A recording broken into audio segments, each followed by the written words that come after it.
জানেরা, তোমরা সবাই বাইরে আসো তো। আসছি বাবা। হ্যাঁ মা, তোমরা সকলে মিলে রান্না করে রেখো। আমি মাটির পাত্রগুলো বিক্রি করে তারপর এসে খাবো, কেমন? আচ্ছা বাবা। মা বকুল, ঘর থেকে আমার গামছাটা নিয়ে আসো তো মা। নিয়ে আসছি বাবা।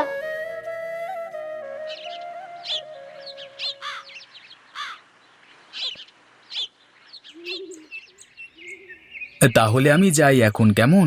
অনেক বেলা হয়ে গিয়েছে, পরে গেলে আবার বিক্রি করতে পারবো না। ঠিক আছে, তুমি এখন আর দেরি না করে বেরিয়ে পড়ো।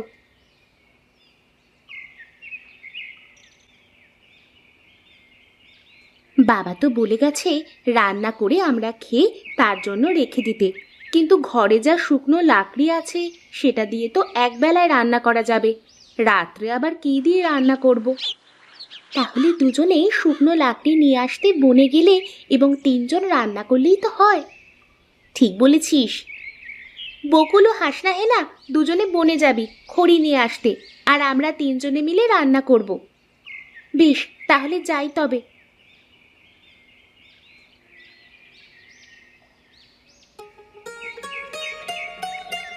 হাঁড়ি পাতিল নিয়ে যান, মাটির হাঁড়ি পাতিল নিয়ে যান, নিয়ে যান।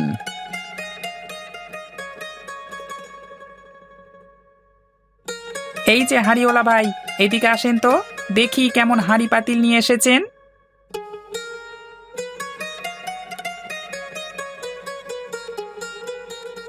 কি লাগবে আপনার? আপনার কাছে মাটির কলস আছে? আগের কলসটা ভেঙে গিয়েছে আমার। আছে, দেখেন তো এটা পছন্দ হয় কিনা। এটা ছাড়া অন্য কোনো রকম কলস নেই? এইটা দেখেন তো। হ্যাঁ, এটা ভালো আছে। তা কত টাকা দেবো এটা? 60 টাকা দেবেন। 40 টাকা দেবো, এর বেশি দিতে পারবো না। এখনো তো একটাও বিক্রি করতে পারিনি, 40 টাকাতে দিয়েই দিই। না বিক্রি করলে সংসার চালাবো কি করে? আচ্ছা, 40 টাকাই তবে দেন। লাগবে নাকি মাটির হাঁড়ি, কলসি, থালা লাগবে নাকি? নিয়ে যান, নিয়ে যান। বনের মধ্যে তো প্রবেশ করলাম, এখন তাড়াতাড়ি চল, আবার বাড়িতে ফিরতে দেরি হয়ে যাবে।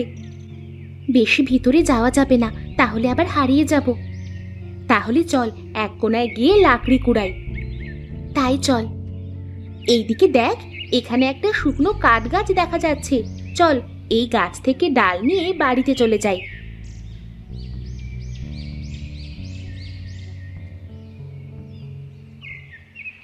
গাছটা নিচু হওয়াতে সহজেই ডাল ভাঙা যাচ্ছে। এক জায়গায় সব ডাল জড়ো করতে হবে, তারপর আশেপাশে আরো পড়ে থাকা ডালপালা কুড়িয়ে দুজনে দুটো আঁটি বেঁধে ফেলবো।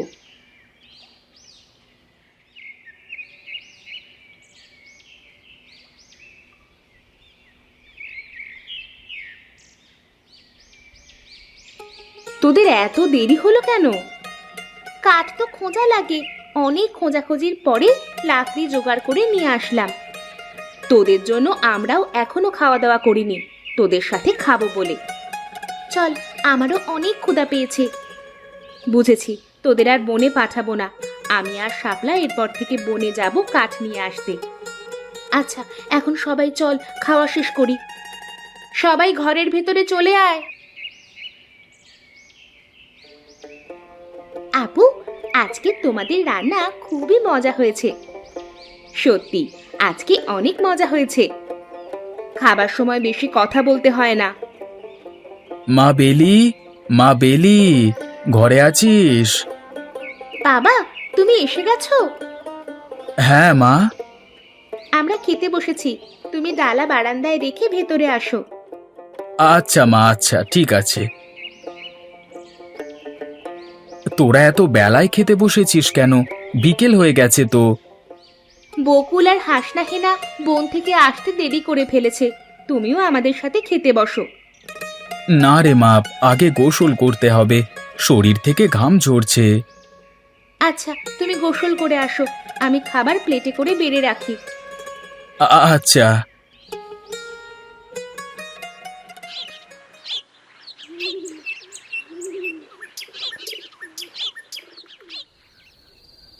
বাবা, আজকে ঝুড়িতে হাঁড়ি পাতিলগুলো আগের মতোই দেখা যাচ্ছে। বিক্রি হয়নি আজকে? না রে মা, সারাদিনে শুধু একটা কলস বিক্রি করেছি মাত্র। এমন করে সংসার চলবে কি করে? সেটা ভেবেই তো আমার মাথা ঘোরে। আপু, আমাদেরই কিছু একটা করতে হবে, তা না হলে বাবার জন্য আমাদের খাবার জোগাড় করতে কষ্ট হয়ে যাচ্ছে। আমরা মেয়ে মানুষ, আমরা কি কাজ করব বলতো?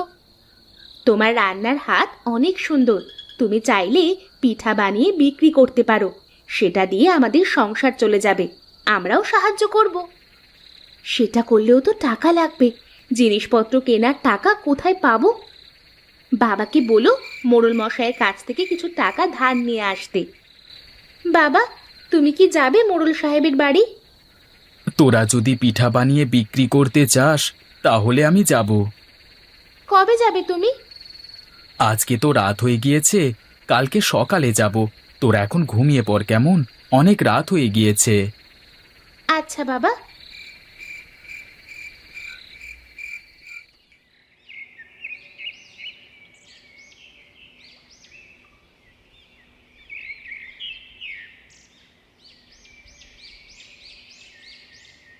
মোড়ল সাহেব বাড়িতে আছেন? হ্যাঁ, ভেতরই আছেন। আপনার কি দরকার আমাকে বলুন। মোড়ল সাহেবের সাথে একটু কথা ছিল। আপনি এখানে দাঁড়ান, আমি ডেকে নিয়ে আসছি।